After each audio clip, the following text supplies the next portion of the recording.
Want to know why? Ask how. Howard the Humongous.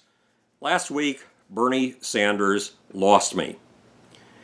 He lost me when he became an accomplice to a genocidal imperative, an order from on high, from God, to exterminate every Jew on planet Earth. A racist commandment. Sounds really strange, doesn't it? Bernie Sanders is America's first serious Jewish contender for the presidency. How could Bernie possibly throw his lot in with people out to exterminate the Jews? Here's how it works. Thanks to a brilliant grassroots campaign, Bernie Sanders was given the right to appoint 5 representatives to the Democratic Party's platform committee. Hillary Clinton was given 6, and party head Debbie Schultz Wasserman, who is also Jewish but is a Hillary Clinton ally, was given 4. Who did Bernie Sanders pick? Cornell West, James Zogby, and Keith Ellison. James Zogby runs an Arab group. Keith Ellison is the first Muslim elected to Congress. We'll go into Cornell West in a second. Plus, Bernie picked Bill McKibben, who wants to see an end to nanotechnology and an end to genetic engineering, in other words, to the technology that's going to make our lives better in the future, and Deborah Parker. But it's really Cornell West you need to focus on. Cornell West believes that in the Gaza war, Israel killed 500 Palestinian babies, and Israel is guilty of a crime against humanity. West glosses over the 4,000 missiles, rockets, that Hamas launched against Israel, and he ignores the fact that Hamas deliberately put its weapons in hospitals, schools, and residential buildings. In other words, Hamas cared so little about the Palestinian people that it used them as human shields, including the babies.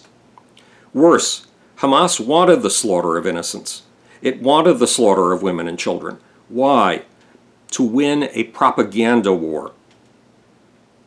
A war aimed at exterminating Israel and at exterminating the world's Jews. That sounds like a wildly exaggerated claim, right? Really exaggerated. It's not. But it's far truer than you and I would like to think. Hamas and Hezbollah declare in their founding documents that eradicating Israel is at the top of their priority list. Iran, the country that has funded both Hamas and Hezbollah, has said over and over again that it wants to exterminate Israel. It even painted slogans about annihilating Israel on a recent test rocket, a rocket for which it worked to get maximum publicity all over the world. A rocket, by the way, that can reach Israel easily. But the shocking part is that this genocidal desire, the desire to wipe out all of the world's Jews, goes all the way back to Muhammad. To build his power and to conquer 317 square miles a day, which is what Muhammad did. During his 10 years as a military commander, Muhammad used ethnic expulsions of Jews and exterminations of Jews to pay his troops with plunder and loot, to give his soldiers captured Jewish girls and women as wives and sex slaves, and to give them the feeling, his soldiers, the feeling of glory and triumph that comes from automatic wins against forces that are far smaller than yours. And Muhammad, the one true prophet of the Muslim God Allah, said over and over again, "If you see a Jew, kill him." In fact, Muhammad declared that the day of judgment will not arrive until every stone and tree stands up and says, "There is a Jew behind me, kill him." Here's one of the official translations of this commandment from the Arabic.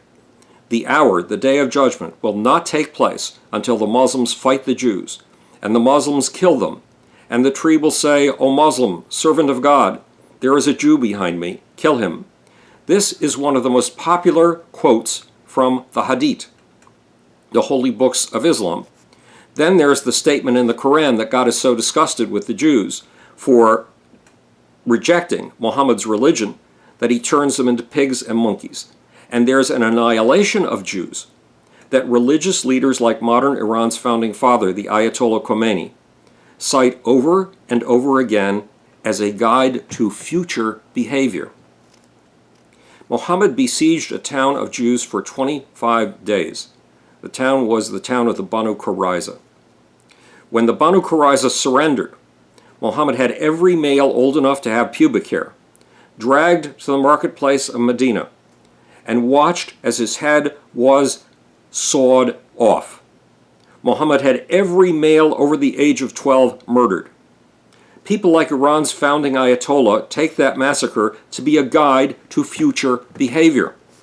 Said the Ayatollah, and this is a quote, "Islam has put many people to death to safeguard the interests of the Muslim community.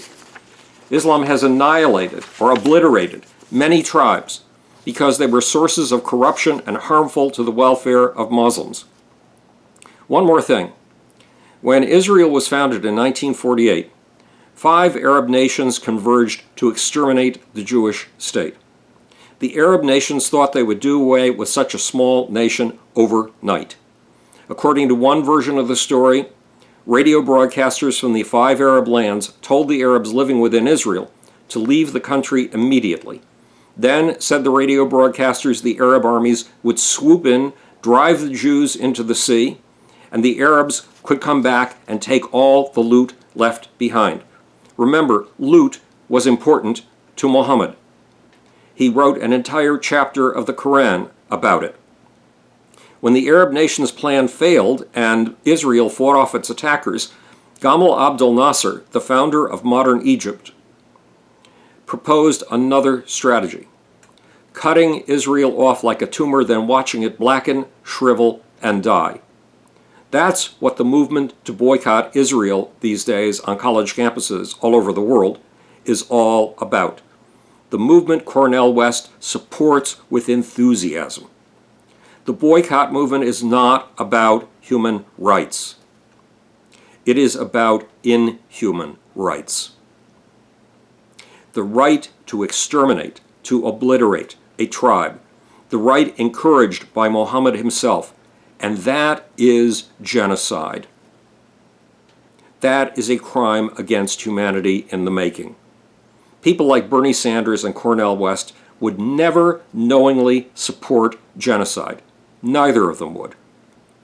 But ignorance of Muhammad's behavior is no excuse. Why? Because Muhammad's deeds are the core of jihadist Islam. They are the core of all of Islam.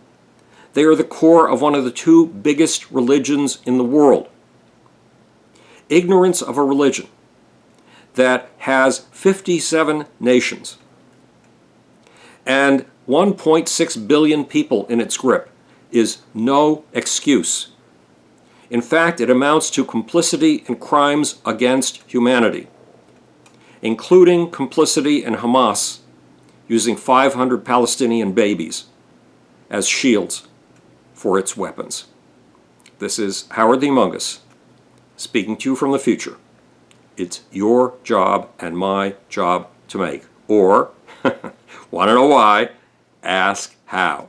And now for that insidious, sneaky, slimy, it's impossible to see, you cannot see it, invisible off button. I think I've got it.